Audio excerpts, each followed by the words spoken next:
Hello प्यारे बच्चों, आप सभी का इस प्यारे से चैनल राजपूत मैथ क्लासेस में बेटा स्वागत है।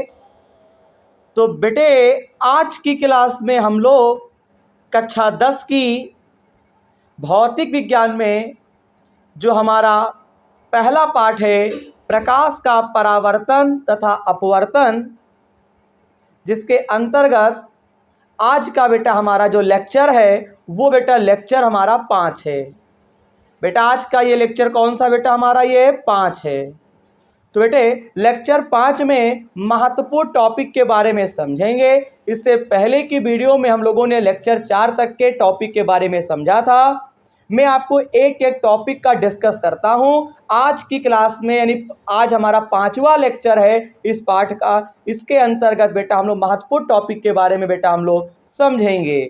तो चलिए आज की क्लास की हम लोग शुरुआत करते हैं। और बेटा हाँ, एक बात और ध्यान रखेंगे बेटा, अगर आप पिछली वीडियो देखना चाहते हैं तो बेटे आप हमारे चैनल की प्लेलिस्ट में जाएंगे, वहां पे आपको कंप्लीट टॉपिक के बारे में मिल जाएगा। वो चाहे आपका पार्ट 1 हो, प्रत्येक पार्ट का जो है कंप्लीट टॉपिक पढ़ाए जा रहे हैं। ठीक है, तो चलिए क्लास की हम लोग शुरुआत करते हैं। तो बेटे आज का हमारा पहला टॉपिक है गोलीय दर्पण। क्या है? गोलीय दर्पण। तो बेटा जिसे स्फेरिकल मिरर कहते हैं। बेटा गोलीय दर्पण का यह मतलब होता है बेटा, हमारे घर में जो शीशा लगा होता है बेटा वो समतल दर्पण होता है। समतल दर्पण की अगर बात करें तो बेटा समतल दर्पण जो होता है बेटा आपको जानते हैं आयत के रूप में होता है।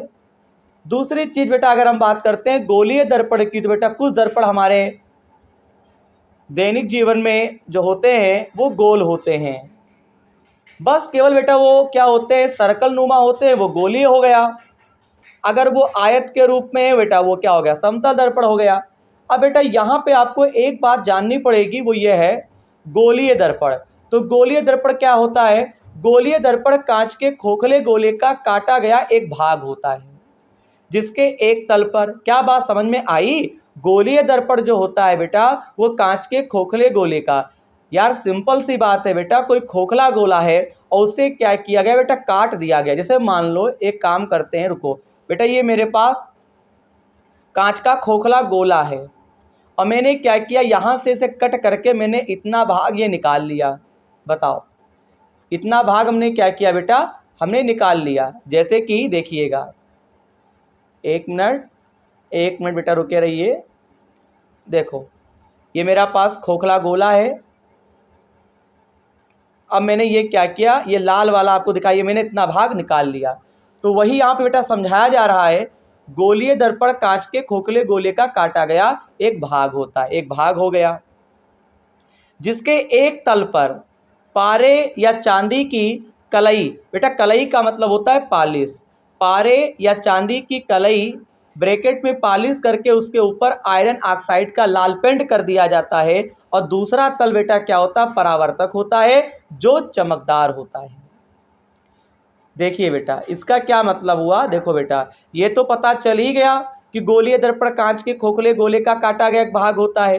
बेटे आपका जो दर्पण होता है, जैसे मान लो ये मेरे पास एक दर्पण है, तो इस दर्पण में खास बात होती है, जैसे मैं आपके घर की बात करूं, आपके घर में जो आपका शीशा लगा हुआ है, दर्पण जो लगा हुआ है, तो बेटा एक तरफ क्या होता है, एक तरफ बेटा हम लोग चेहरा देखते हैं। बताओ, एक तरफ बेटा क्या होता है, हम लोग चेहरा देखते हैं, बताइए। एक तरफ बेटा क्या होता है, हम लोग चेहरा देखते हैं। और बेटा उसका जो पीछे वाला भाग, यानी आगे वाले भाग में हमारा चेहरा दिखता है अगर हम देखते हैं, और पीछे वाले भाग में, बताओ पीछे वाले भाग में बेटा क्या होता है, उस पे पारे या चांदी की पालिश करते हैं, पारे या चांदी की कलाई करके, यानी पालिश करके, तो उस पे हम लोग बेटा क्या करते हैं, आयरन ऑक्साइड का लाल पेंट कर देते हैं। कुछ बेटा इस प्रकार से है, जरा जानने का प्रयास करेंगे। देखिए बेटा एक मिनट, देखो ये मेरे पास गोलीय दर्पण है, ठीक। अब बताओ इस वाले भाग में हम लोग चेहरा देखते हैं, इसके पीछे क्या होता है, जो बेटा पीछे वाला भाग होता है, पीछे वाला भाग, तो बेटा इस पीछे वाले बेटा भाग पे क्या होता है, आपने देखा होगा घर में तो भाई शीशा लगा होता, पीछे वाले भाग पे क्या होता है, वहां पे सबसे पहले क्या कर देते हैं, चांदी की पॉलिश कर देते हैं, या पारा ले लो, पारा वाइट होता है, चांदी भी वाइट होती है, और फिर उस पर लाल पेंट कर देते हैं। बेटा लाल पेंट ले सकते हो, काला पेंट ले सकते हो। जब ऐसा कर दोगे ना तो जिसमें आप चेहरा देखते हो तो बेटा उसमें क्या होता है, सफ़ेद सफ़ेद एक परावर्तक बन जाता है। क्या बन जाता है, परावर्तक बन जाता है। हमारे घर में जो शीशा है उसी के अकॉर्डिंग आप समझ लीजिए, हमारे घर में जो शीशा होता है ना, उस शीशे में हम लोग आगे वाले भाग में अपना चेहरा देखते हैं, तो उसका जो पीछे वाला भाग होता है बेटा, कभी कदार शीशा जब टूट जाता है तो देखो बेटा एक तरफ से चेहरा हम देखते हैं, एक भाग वो है, उसके पीछे वाले भाग में देखो बेटा लाल कलर का पीछे पेंट होता है, या काले कलर का पेंट हो सकता है, या वाइट कलर का पेंट हो सकता है। तो बेटा पेंट क्या होता है, वो आयरन ऑक्साइड का लाल पेंट होता है। आयरन ऑक्साइड का आप लाल कह सकते हो, काला कह सकते हो। पेंट करने से पहले उस पर चांदी की पॉलिश की जाती है और फिर पेंट किया जाता है। जब बेटा चांदी की पॉलिश कर दोगे तभी तो बेटा एक तल तो पूरा बंद हो गया, दूसरा तल क्या हो गया, परावर्तक हो जाता है, तभी लिखा है जो चमकदार होता है। आई होप कि आपको ये बात समझ में आ गई होगी। क्या कोई दिक्कत है, बताइए बेटा, क्या कोई दिक्कत है? दिक्कत क्या है, ये मेरे पास गोला है, इसके पीछे वाले भाग पर सबसे पहले मैंने क्या किया, चांदी से पॉलिश कर दी, और फिर मैंने क्या किया, मैंने पेंट कर दिया। बताओ इस वाले भाग पर, अब बताओ इसके जो आगे वाला भाग है वो क्या होगा, चमकदार बन जाएगा, यानी उसमें हमारा चेहरा दिखाई देगा। और पीछे वाला भाग क्या होगा, पूरा बंद हो गया, लेप लग जाएगा ना लाल कलर का। अरे आप घर में शीशा देखे हैं ना, शीशा को तोड़िएगा, शीशे की जो प्लास्टिक होती है किनारे निकाल दीजिएगा और शीशा बाहर निकालिएगा, और फिर देखिएगा एक तरफ से आपका चेहरा दिखता है और पीछे तरफ क्या होता है बेटा, पेंट होता है। बस वही चीज़ यहाँ पे बताई जा रही, अब हमको समझाने की कोई आवश्यकता नहीं, आप बात समझ गए होंगे। बस इस परिभाषा को आपको बेटा याद कर लेना है। गोलीय दर्पण कांच के खोखले गोले का काटा गया एक भाग होता है, जिसके एक तल पर पारे या चांदी की कलई यानी पॉलिश करके उसके ऊपर आयरन ऑक्साइड का लाल पेंट कर दिया जाता है, और दूसरा तल परावर्तक होता है जो चमकदार होता है। आई होप ये बात आपको क्लियर हो गई होगी। बताइए, इसे याद कर लेंगे बेटा। क्लास को आगे बढ़ाते हैं, तो आगे की क्लास में बेटा आपको एक महत्वपूर्ण टॉपिक के बारे में डिस्कस करूंगा। वो टॉपिक क्या है बेटा, जरा ध्यान देंगे। सबसे पहले वो टॉपिक क्या है उसके बारे में डिस्कस करेंगे। गोलीय दर्पण के प्रकार, टाइप्स ऑफ स्फेरिकल मिरर। गोलीय दर्पण आपका दो प्रकार का होता है, एक आपका होता है अवतल दर्पण, एक आपका होता है बेटा उत्तल दर्पण। अवतल दर्पण को इंग्लिश में बोलते हैं कॉनकेव मिरर, उत्तल दर्पण को बोलते हैं कॉन्वेक्स मिरर। वह गोलीय दर्पण, अगर मैं अवतल दर्पण की बेटा परिभाषा की बेटा अगर बात करूं तो क्या होता है, वह गोलीय दर्पण जिसका परावर्तक तल दबा हुआ, यानी दबा हुआ का मतलब अंदर की ओर धंसा हुआ हो, अवतल दर्पण कहलाता है। वह गोलीय दर्पण जिसका परावर्तक तल दबा हुआ और अंदर की ओर धंसा हुआ हो, अवतल दर्पण कहलाता है। आपको ये बात समझ में नहीं आई होगी तो कोई बात नहीं है, मैं आपको इसी अवतल का मैं फिगर बना के रखा हुआ हूँ, ये फिगर आपको कॉपी पे बनाना भी है, आप समझें। बेटा ये जो दर्पण आपको दिखाई पड़ रहा है ये आपका कौन सा दर्पण है बेटा, ये अवतल दर्पण है। ये बेटा जो हम सेट कर रहे हैं, ऐसे ऐसे लाइनें खींच रहे हैं बेटा, इस वाले भाग को बोलते हैं बेटा पॉलिश किया हुआ तल। क्या बोलते हैं, पॉलिश किया हुआ तल। और बेटा जो इसका पीछे वाला भाग है जिसमें लिखा है परावर्तक, बेटा जो डेड डैश है इसे बोलते हैं यानी जो डेड डैश है इसको बोलते हैं पॉलिश किया हुआ तल। इसके पीछे वाला जो भाग है बेटा इसको बोलते हैं परावर्तक तल।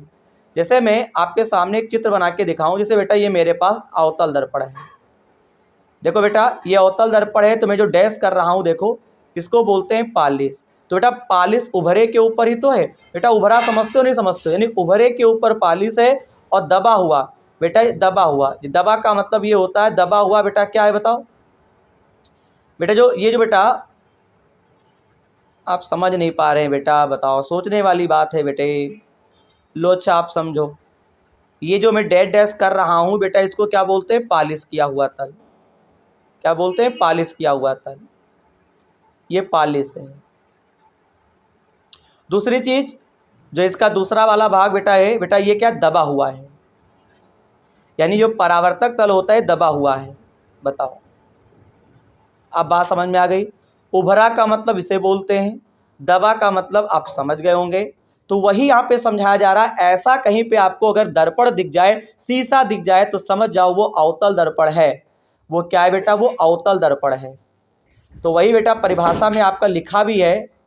अब परिभाषा में क्या लिखा है देखिएगा, वह गोलीय दर्पण जिसका परावर्तक तल दबा हुआ अंदर की ओर धंसा हुआ हो अवतल दर्पण कहलाता है। ये अवतल दर्पण है, पालिश उभरे के ऊपर है और परावर्तक क्या है? दबे हुए पर है। तो हम कह सकते हैं ये अवतल दर्पण है। परिभाषा बता सकते हैं अपने माध्यम से, वह गोलीय दर्पण जिस पर यानी उभरे हुए पर पालिश हो और दबा हुआ परावर्तक हो, तो उसे हम बोलते हैं अवतल दर्पण, यानी कॉन्केव मिरर कहते हैं। आई होप कि आपको ये बात समझने में कोई दिक्कत नहीं हुई होगी। क्लास को आगे बढ़ाते हैं। उत्तल दर्पण की बात आती है। उत्तल दर्पण क्या होता है? Convex mirror. तो मैं आपसे कहना चाहूंगा, वह गोलीय दर्पण जिसका परावर्तक तल क्या होता है? उभरा हुआ होता है, उत्तल दर्पण कहलाता है। सेम परिभाषा है।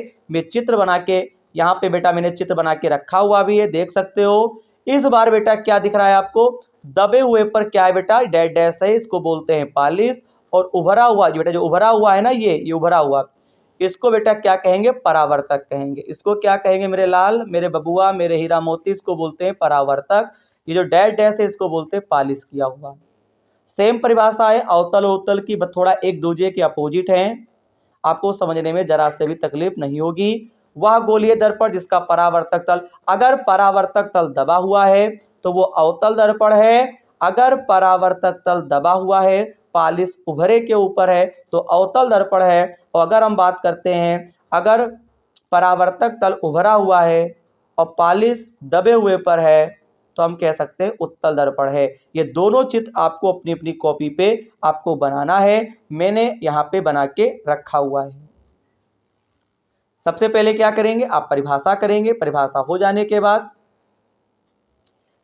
फिर आपको यहाँ पे ये दोनों डायग्राम आपको बना लेने हैं, एक उत्तल का, एक अवतल का। तो बेटे आज की क्लास में हम लोगों ने महत्वपूर्ण टॉपिक के बारे में डिस्कस किया। एक तो हम लोगों ने सीखा गोलीय दर्पण क्या होता है, दूसरी चीज हम लोगों ने सीखा अवतल दर्पण और उत्तल दर्पण की परिभाषा। आप क्या करेंगे? ये मेरा 5वां लेक्चर था। इस 5वें लेक्चर में मैंने जो टॉपिक समझाया है, इसे बेटा पहले आप कॉपी पे करेंगे। इससे पहले के लेक्चर जो पढ़ाए गए हैं उसमें जो आपको टॉपिक बताया गया है, आप उसे भी कॉपी पे करेंगे। आपको lecture 1, lecture 2, lecture 3, lecture 4, lecture 5 इस प्रकार से वीडियो को देखते जाना है और कॉपी पे वर्क करते जाना है। आपका कोर्स कंप्लीट करवा दूंगा। एक एक टॉपिक के बारे में हम डिस्कस करेंगे। बस केवल आप रेगुलर वीडियो हमारी देखती रहें, आपको देखते रहना है। पिछली वीडियो देखने के लिए मैंने बता ही दिया शुरुआत में, आपको हमारे चैनल की बेटा प्लेलिस्ट में जाना है। कहां जाना है? आपको प्लेलिस्ट में जाना है। आपको सारे टॉपिक बेटा आपको आसानी से मिल जाएंगे, कोई दिक्कत नहीं होगी। मैं फिर कह दूं, अगर आप पढ़ाई के प्रति जागरूक हैं तो आपको एक एक लेक्चर देखना है और कॉपी पे सारे सारे कॉन्सेप्ट आपको लिखते जाना है। ठीक है? जब पूरा पार्ट कंप्लीट हो जाएगा उसके बाद बेटा मैं न्यूमेरिकल आपको बोर्ड पे पढ़ाऊंगा। ठीक है? तो बेटे आज की क्लास में मेरे द्वारा समझाया गया टॉपिक अगर समझ में आया हो तो आप हमारे चैनल को सब्सक्राइब, वीडियो को लाइक, चैनल को अपने दोस्तों में शेयर करेंगे और उन बच्चों से कहेंगे राजपूत मैथ क्लासेस नाम का जो यूट्यूब पर चैनल है, उस पे कक्षा 10 की भौतिक विज्ञान की कंप्लीट वीडियो आपको प्रोवाइड करवाई जा रही हैं। तुरंत वीडियो को देखें और चैनल की प्लेलिस्ट में जाना है। आपको एक एक वीडियो को देखना है। तो बेटे अगली क्लास में हम लोग महत्वपूर्ण टॉपिक के बारे में डिस्कस करेंगे। मैं इसी ऊर्जा के साथ आऊंगा नया टॉपिक लेकर और आपको मैं वीडियो में समझाऊंगा। जय हिंद।